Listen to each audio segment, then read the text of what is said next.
Terus ada juga ini uang zaman penjajahan Belanda ya, uang gulden.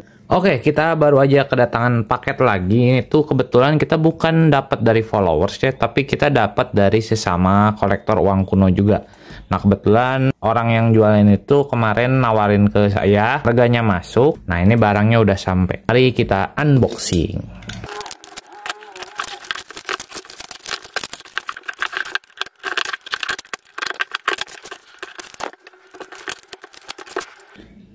Nah, ini dia barangnya ya. Ini adalah uang 10.000 tahun 75 ya, teman-teman. Ini ada satu lembar. Terus ada juga ini uang zaman penjajahan Belanda ya, uang gulden. Satu lagi itu uang 400 rupiah ya. Nah, buat teman-teman yang punya uang-uang kuno kayak gini ya, apalagi dalam jumlah banyak, kita terima juga ya. Jadi buat yang punya uang-uang kuno kayak gini, terus mau jual, kalian bisa langsung hubungi admin kita. Terima kasih.